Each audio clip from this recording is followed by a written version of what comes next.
Assalamualaikum warahmatullahi wabarakatuh. Hamdan syukran lillah wassalatu wassalamu ala rasulillah. La hawla wa la quwwata illa billah. Allahumma salli ala Muhammadin wa ala alihi wa sahbihi ajma'in, amma ba'd.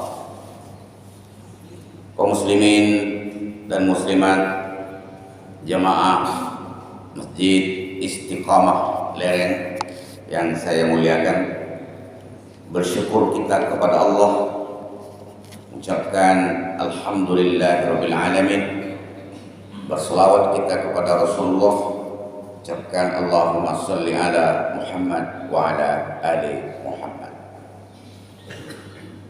Jamaah subuh yang saya muliakan, di Istiqomah ini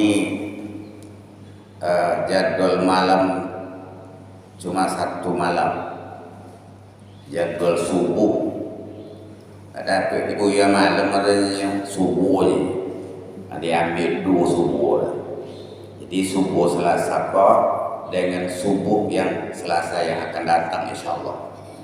Kemarin saya ditelepon oleh orang Al-Abrar Sungai Betung, minta subuh ini di Sungai Betung, dan diberi amanah oleh Lereng ini 2 kali subuh, 2 kali Lasa.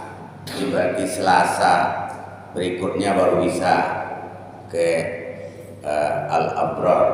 Jadi kini banyak kini jemaah awak musajid yang melaksanakan kuliah subuh. Bapak Ibu yang saya muliakan, subuh ini saya akan menguraikan satu buah hadis arba'in Imam An-Nawawi. Jadi saya tanya tadi pada kepala desa, ceramah singkat atau ceramah panjang? Ceramah panjang Bu ya. Ceramah panjang menjelang bilok, menjelang masuk waktu syuruk. Maka jalolok ya sudah subuh bantu di bawah kok kecil yuk kok ama bapak merati kan senang lolo. Kita akan uraikan satu hadis Rasulullah. An Abi Dzar Jundub ibnu Junadah wa Abi Abdurrahman Mu'az bin Jabal radhiyallahu anhuma. Qala Rasulullah sallallahu alaihi wasallam, ittaqillah haitsu ma kunta wa atbi'is sayyi'atal hasanat tamhuha wa khaliqin nasa bi khulqin hasan. Hadis ini adalah hadis hasan sahih. Berkata Rasulullah SAW, takutlah kamu kepada Allah di mana saja kamu berada. Entah wawa di masa haji aja begini, itu pun tak takwa kembali bobot terlampau. Ya, saya ketika mau pergi haji kemarin sudah beli sandal khusus untuk pergi haji, bercubung pergi ke mas haji, ambil ulang kali. Iya ulang. Jadi di masa haji pun lalu juga kawan. Takwa apa lagi di rumah saja. Ittaqillah haitsu ma kunta, takutlah kamu kepada Allah di mana saja kamu berada. Persoalan bangsa kita sekarang ini adalah kurangnya kita merasa takut kepada Allah. Apabila seseorang tidak lagi memiliki rasa takut kepada Allah, timbullah masalah di mana-mana. Anak yang tidak takut kepada Allah, dia akan durhaka kepada ibu bapaknya. Istri yang tidak takut kepada Allah akan durhaka kepada suaminya. Suami yang tidak takut kepada Allah, dia akan menzalimi istrinya. Pedagang yang tidak takut kepada Allah, dia akan curang dalam timbangan dan sebagainya. Oleh karena itu, takwa atau takut kepada Allah ini adalah sesuatu hal yang sangat penting kita lakukan. Dan itu pula lah tujuannya kita berpuasa. Jadi kalau puasa menanamkan rasa takut itu. Sebab ibadah-ibadah lain tuh ibadahnya nampak. Kalau sholat berjamaah nampak dalam saudara rajin saya nutup sholat nampak dalam. Saya nutup berapa 20 juta mampu juga. Saya nutup ke Mekah senagawi mantan. Tetapi ketika kita berpuasa, tak ada seorang yang menonton. Kita dan Allah saja yang tahu. Ketika dari motong, nampak pisang lidi yang masak kodok. Ya pisang lidi juga, pisang awal lah. pisang awal. Nggak ada orang, ada lobek ke standar situ. Tiba di rumah pura-pura panik, pura-pura letak. Siapa yang nonton? Ada. Makanya kata hadis kursi, as-sawmu li wa ana ajzibi. Puasa itu untukku. Akulah yang akan membalasnya tanpa batas. Di pahala puasa pun tidak ada ganti. Berapa mau Allah saja. Kalau kita puasa yang kita lakukan akan melahirkan pribadi yang takwa. Ya. Seperti apa pribadinya orang-orang yang bertakwa itu? Imam Abu Lais mengatakan yang diuraikan dalam kitab Imam Al-Ghazali, orang yang takut kepada Allah itu memiliki tanda. Yang pertama, mencegah lidahnya dari berbuat maksiat. Lagi bulan puasa kan, lidahnya terhindar dari ghibah wan namimah. Nya sonang pun lidah wako. Jadi kok dapet bulan puasa kok boleh lakban ke omong, boleh lakban di belakban orang-orang. Dia apa cenai kau kan di uyanya uya kan. Nanti macam nya dulu aku nak pandai ngonting cakap dah bang, cakap panjang aja. Yang puasa lu menahan, betul ya? Itu yang puasa lu menahan, tahan mulut dari bicara yang tidak baik, tahan mata dari memandang yang tidak boleh dipandang. An-nazaru bisyahawat, memandang dengan syahwat. Tahan telinga daripada apa? Daripada mendengarkan yang tidak boleh didengar, gosip. Tahan tangan mengambil milik orang, tahan kaki daripada melangkah ke tempat maksiat. Di jalannya atau tandanya orang yang takut kepada Allah itu, kata Imam Abu Lais, senantiasa menjaga mulut daripada bicara yang tidak baik. Yang kedua, hilangkan dengki dalam hati.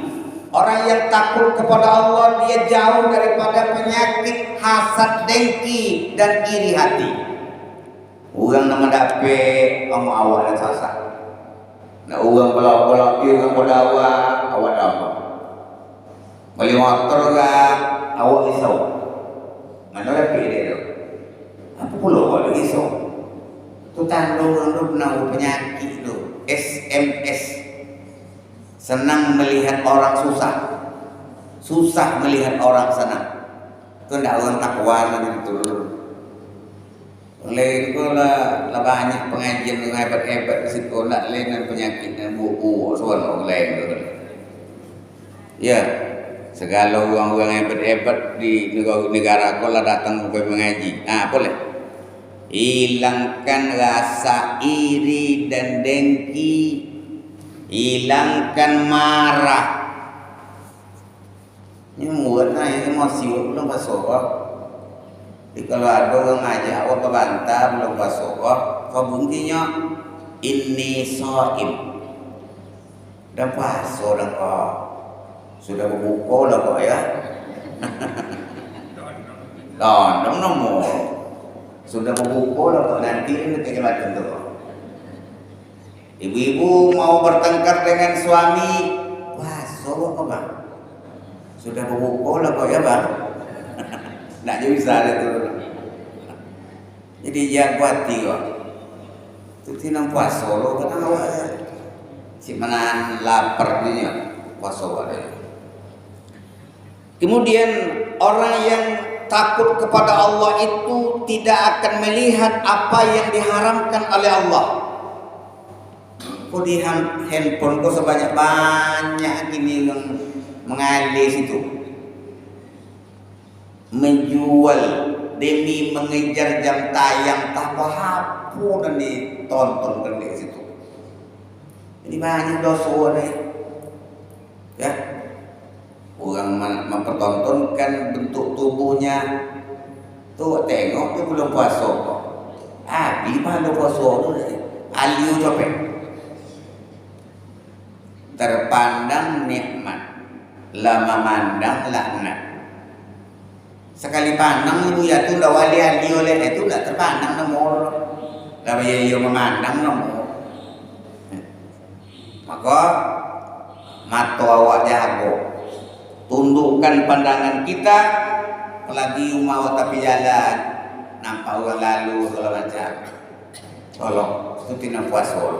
Orang yang takut kepada Allah, dia berusaha menjaga pandangannya supaya tidak melihat apa yang diharamkan oleh Allah Subhanahu wa taala. Keempat, orang yang takut kepada Allah tidak akan memasukkan makanan haram ke dalam dirinya. Ini penyakit orang ini banyak H3, halal haram hantam. Itu termasuk ibu. Penyebab doa awak tidak makbul kata Nabi, salah satunya memakan barang yang haram. Kalau tujuh daripada banyak uang haram yang kita makan. Kalau etong lebuli di temu pokoknya tu indah. Ini persoalan sekarang ini, orang tak takut lagi mengambil harta milik orang lain. Itulah yang jadi persoalan kita. Jangan sembarangan aja. Biarlah banyak asal halal. Ya kan? Biarlah banyak asal di temolah hal-hal yang makanan uang dari sumber yang halal. Kulu mimma bil ardi halalan thayyibah. Makan dekelen rezeki dan baik kata Allah halal.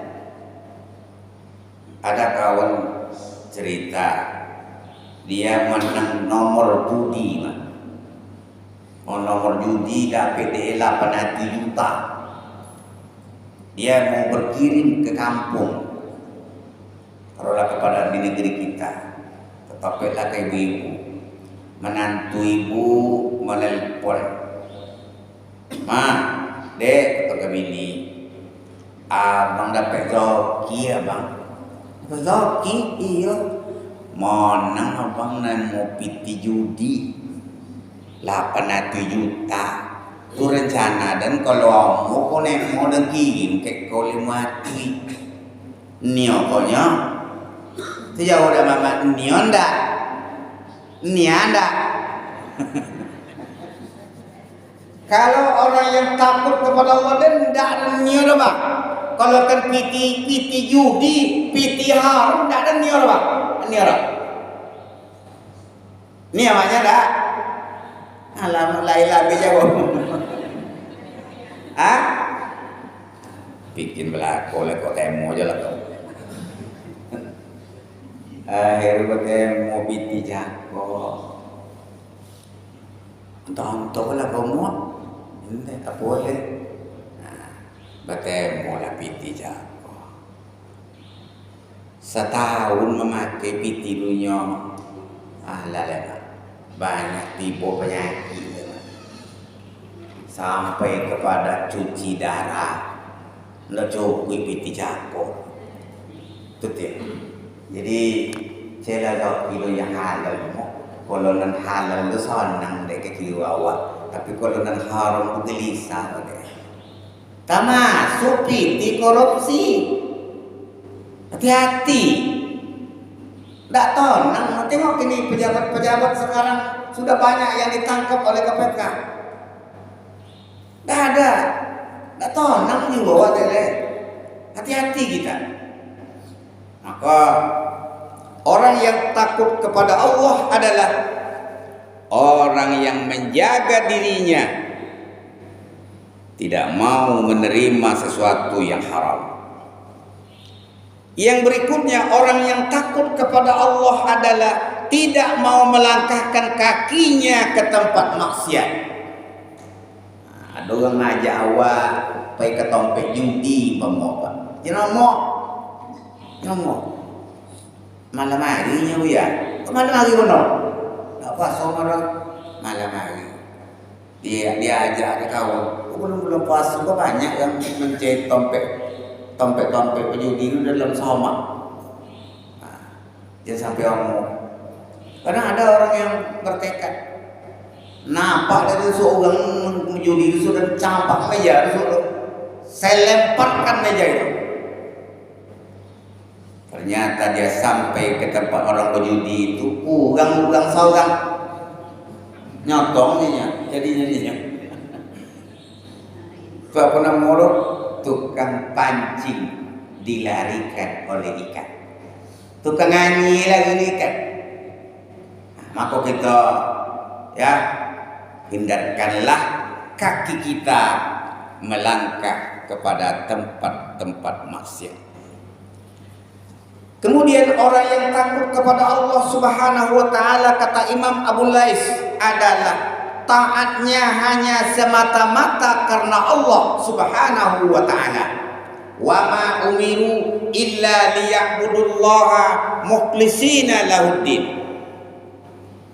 Dia tidak diperintah kecuali hanya mengharapkan ridha Allah Subhanahu wa taala.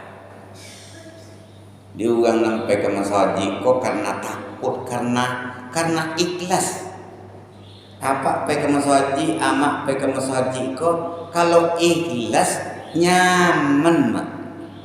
Tapi kalau orang yang tidak ikhlas pergi ke masjid, itu sobunya di dalam apa tuh? Di situ. Orang beriman pergi ke dalam masjid bagaikan ikan dalam air. Ya. Orang yang munafik dalam masjid bagai burung dalam sangkar. Tenang hati waktu pergi ke masjid kok semata-mata ibadah. Ruh ibadah itu ikhlas tu ya. Kalau ndak menahu keikhlasan dulu. Nah ada dulu. Ya. Ikhlas kok, ikhlasun niat. Termasuk awak berpuasa kok ikhlas. Kalau puasa awak dah takut dimintu, malu dimintu, malu jumalantu, tak apa. Ikhlas kita itu apa? Semata-mata hanya memenuhi perintah Allah Subhanahu wa taala. Saya supaya hidup suasananya, saya boleh izinkan Bapak Ibu untuk bertanya ya. Saya suka kalau ibu-ibu tuh bertanya atau bapak-bapak bertanya. Kemarin ada yang nanya sama saya, tapi pertanyaannya melalui WA saja. Assalamualaikum Buya. Waalaikumsalam. Dan amak dan latu Buya. Amak dan latu. Sudah itu nggak tolong pergi ke masjid ya. Bapak nak menjadi orang takwa, pergi masjid nggak tolong leh. Jadi di rumah dan semayang tarawih Buya. Tapi denim mama boleh dan sanging saurnya. Ha, bagus tu. Apa pertanyaannya kan? Boleh lah dijaharkan. Dia kan wanita. Saya jawab begini jawabannya. Kalau tidak ada satu orang pun laki-laki itu di rumah itu yang mendengarkannya, silakan dijaharkan. Tapi kalau ada laki-laki di rumah itu, sirkan saja. Oh itu ya iya. Kemudian sofnya ibu-ibu dalam berjamaah itu tidak ke depan, tetapi di dalam sofnya yang sama, sejajar dengan ibu-ibu juga. Nah itu macam-macam pertanyaan. Jadi ibu-ibu boleh, bapak-bapak boleh bertanya. Ya. Ada lagi yang bertanya kemarin, Buya. Dan dong kalau imam panjang ayat dulu ya. Kok awak tembak ya. Awak tadi Buya apa nek yang produksi kok di Buya panjang-panjang dek mana lagi dongkol pedosor Buya ni. Alhamdulillahi Rabbil Alamin.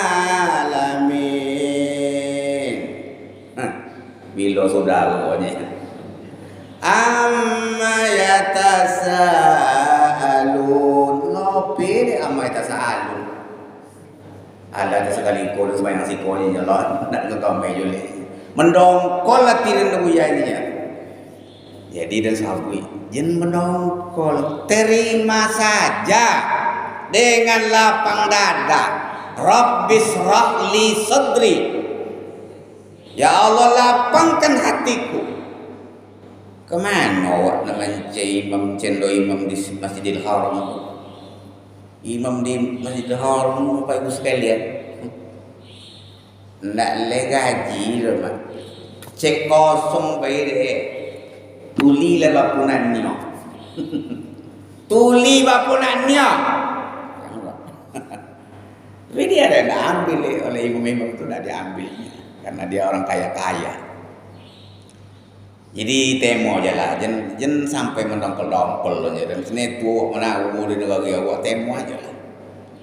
Ya, cuman kita para imam pikirkan, menengok ke belakang. Banyak yang sakit uge, ya. Tapi lengah ada banyak empat dalam kursi itu, sehat-sehat itu dibawa.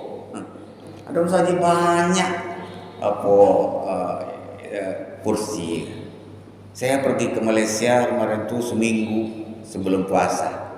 Itu di musola banyak kursi itu. Ternyata banyak orang yang sholat duduk.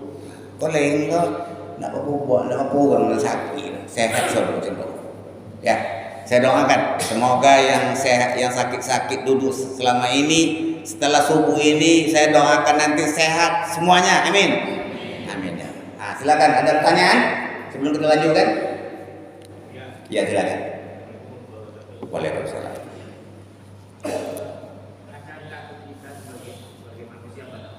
Iya.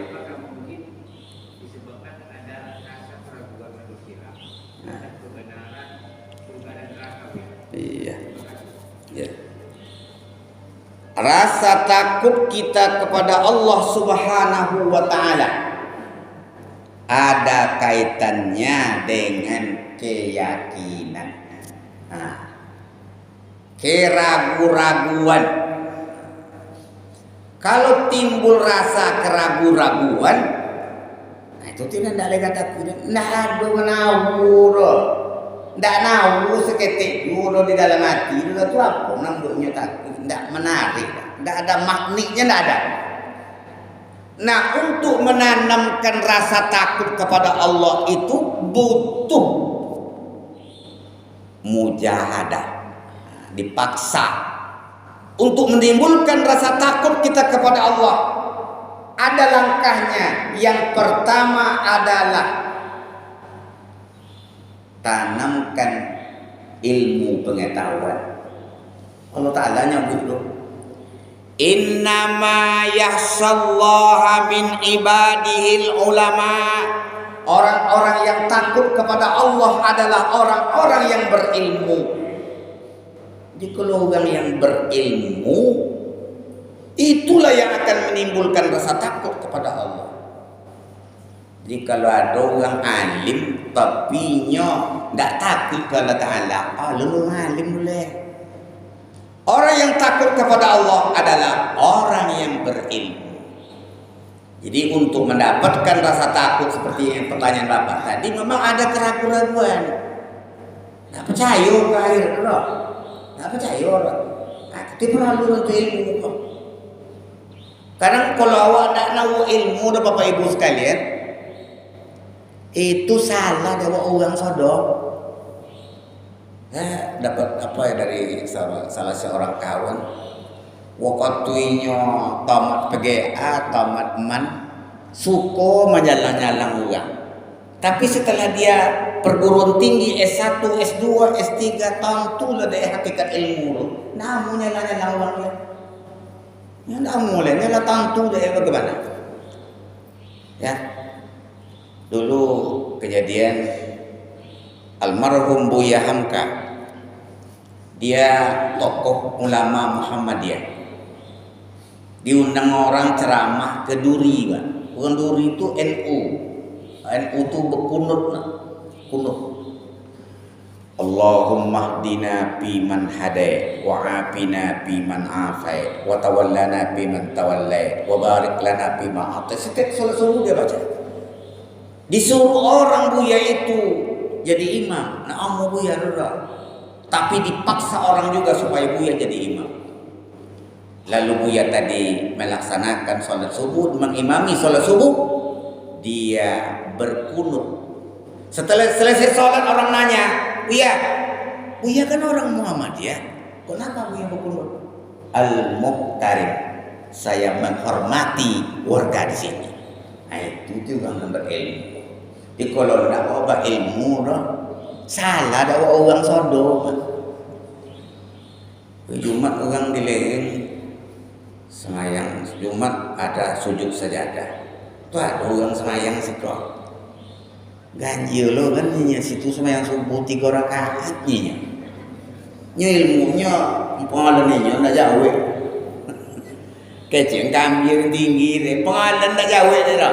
Aku tu perlu menambah ilmu kok. Jangan Bapak Ibu merasa cukup dengan ilmu, tambah terus ilmu tu. Cukup ilmu kalau sekalian.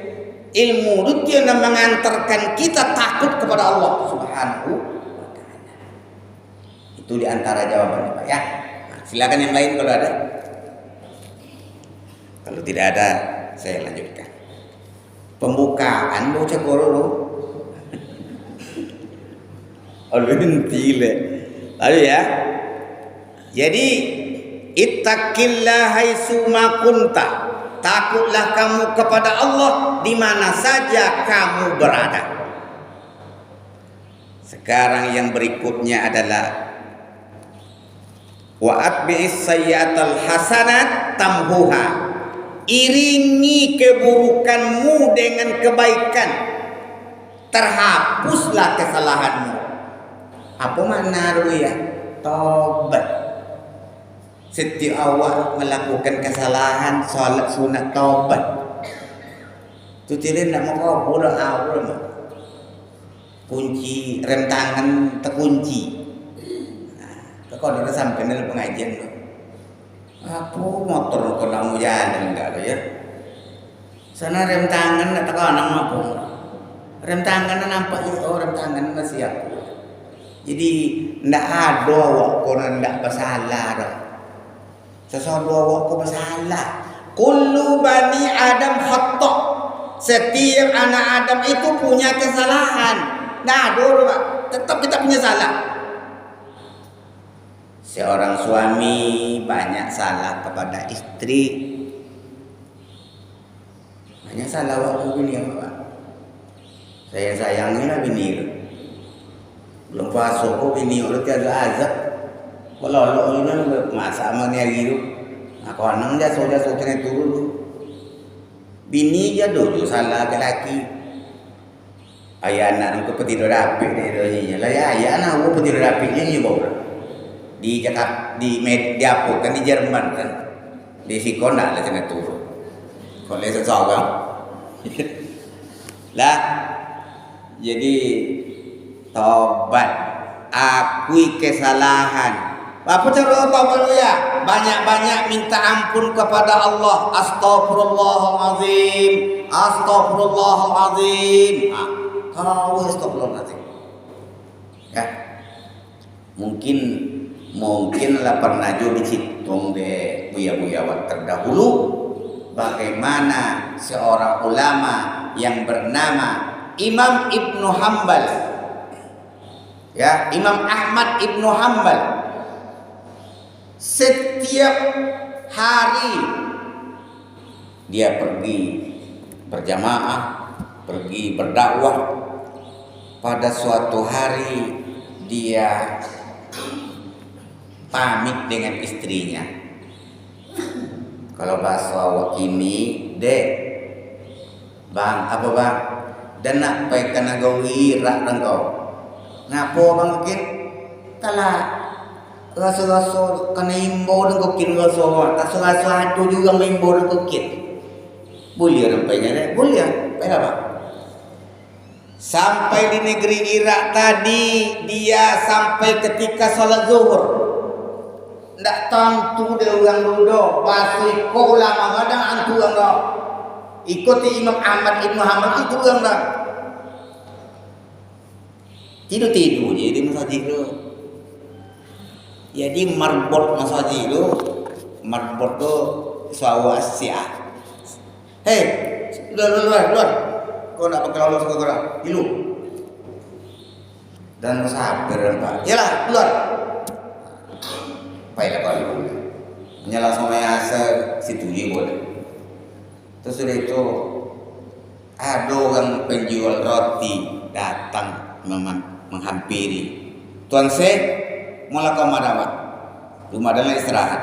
Kau siko kan ada lalu juga kau mau kau madawa lah. Penjual roti tadi dia tempatkan Syekh tadi kamar tersendiri dekat dia masak itu. Kalau istirahat, mau roti lele roti cakap. Setiap mengacau kue, setiap memasak, ndak le roti lidah dulu. Astagfirullahaladzim, astagfirullahaladzim, astagfirullahaladzim, astagfirullahaladzim. Ya. Jadi Bapak Ibu sekalian, Yong, ya Pak, melo. Jak tadi dan tengok lidah kau ndak anti-anti nampak dari lo mengucapkan istighfar dulu. Apa bon jelok istighfar kok? Apa bon untuk minta ampun kepada Ta'ala kok? Hasil apa? Dek Tuan Syekh, apa saja keinginan saya selama ini sudah dikasih oleh Allah. Kecuali satu. Saya sudah lama berkeinginan berjumpa dengan seorang ulama besar, Imam Ahmad Ibnu Hambal. Nak kau subuh bola. Dan kau tiada. Oh, dan kau tiada. Dipertemukan oleh Allah Subhanahu wa taala dengan seorang ulama tadi dengan cara banyak-banyak beristighfar kepada Allah Subhanahu wa taala. Banyak-banyak awak beristighfar, banyak-banyak awak berselawat kepada Nabi. Itu juga akan mendatangkan kemudahan kepada kita. Ya. Itu tandungan taubat, bro. Banyak beristighfar, banyak ucapkan selawat kepada Nabi, apalagi di bulan suci Ramadan ini. Dulu pernah terjadi Bapak Ibu sekalian, seorang orang pergi umroh dari negeri Syria, beli mewana pai umroh. Nah, tunduk ini ramai benar. Ketika dia pergi umroh, sudah selesai umrohnya, pergi ke Madinah Al-Munawwarah. Tiba di Madinah, bapak-bapak sekalian, hilang piti sodor. Hilang piti sodor. Kenapa kau kira ada boleh hilang piti orang sodor? Isau kan? Aku cari boleh. Tetap kondang lah deh. Dulu buya-buya mengaji, nak murah rezeki, nak dapat nak banyak terkabul hajat awak, banyak istighfar, banyak selawat Nabi. Banyak istighfar, banyak selawat Nabi. Lainnya istighfar dan selawat Nabi dake raudhah kubur Nabi. Kalau dulu bisa lama di situ. Kalau kini paling 10 menit subuh pai dah. Tarik, jalan. Boleh lama-lama. Dulu ndak. Selawat Nabi tawi apa di situ. Allahumma shalli ala Allahumma shalli ala Allahumma shalli ala. Sampai terlelap dia. Terlelap apa tertidur? Apa beza terlelap dengan tertidur? Terlelap lolo air. Bermimpilah dia dalam lelapnya tadi. Apa mimpinya? Berjumpa dengan Rasulullah. Itu nak ada ketik waktu sekalian. Wasu mimpi ya Rasulullah nak seketik kebahagiaan tu. Assalamualaikum ya Rasulullah. Engkau Rasul. Iya, saya adalah Nabi Muhammad. Dan mengadu ke engkau ya Rasul. Piti dan hilang. Apa jalan keluarnya? Pelawangka pintu masjid ini sebelah ujung. Di sana ada seorang namanya Utsman. Tanyong sobu beko ke Utsman do Rasulullah ngin salam. Nya Utsman ko setiap malam inyo istighfar. Inyo minta ampun kepada Ta'ala, inyo banyak baca selawat Nabi. 1000 kali sepaket istighfar dengan selawat Nabi juga. So wingke Utsman do salam daripada Rasulullah. Terjago sudah tulis. Hubun dan nunggu besar minta bantu. Jago pailah ke pintu yang dituju. Bosolah pintu di sobu cakap. Boso di situ. Akhirnya Assalamualaikum. Waalaikumsalam. Apa nama Utsman, Pak? Iya. Ada apa? Saya bermimpi berjumpa dengan Rasulullah. Rasulullah ngirim salam kepada Anda. Hah? Oh, terkejut, Pak. Kalau awak dapat salam dari orang yang terbaik di dunia ini, coba awak dapat salam, kirim salam dari Prabowo, Prabowo ngirim salam ya. Tanggung-tanggung ngirim salam. Kalau orang biasa ngirim salamnya, ayalah. Iko yang kirim salam tu orang yang terbaik. Rasulullah ngirim salam ke apa, Pak? Sobu ini apa setiap malam istighfar dan baca selawat Nabi, tidak kurang pada 1000 kali. Suara dari Rasulullah mengadu ke engkau, piti dan hilang, jadi minta tolong ke engkau. Sana orang cako, orang kayo, mak. Kayo bayi yo kayo. Loh, mak cito orang yang mula kau marah. Di bola dek kau mak. Dek kau semua jaga. Apa jaga? Sudah mimpi jaga tu. Tiba di rumah Bapak sekalian. Di dinding-dinding lu banyak kepingan emas. Kayu lagi. Amolah, sudah. Citong lihat. Ulang cito balik. Kenapa ni Nabi dia juga cito ulang lihat. Lah berkali-kali minta ulang dia cito le. Dan nak cito iko sono ko dapat. Nak minta tolong piti dan ko. Itu dia bikin ambil dan sodo piti dan dia buat. Lebih bagus dan kalau salam Nabi ni boleh turun dia. Lebih berharga oleh saya uang salam Nabi itu daripada uang itu. Dia ambil plastik ya, masuk plastik Omir untuk apa dia? Dia berhasil pulang. Ini kisah nyata Bapak Ibu sekalian. Jadi banyak-banyak istighfar, banyak berselawat kepada Nabi, itu adalah ciri orang yang bertobat kepada Allah Subhanahu wa Ta'ala. Itu yang kedua. Jadi yang dimaksud dengan iringi keburukan dengan kebaikan itu adalah taubat. Yang terakhir, yang ketiga, wa khaliqin nasa bihulkin hasanin. Hendaklah kamu berakhlak kepada manusia dengan akhlak yang baik.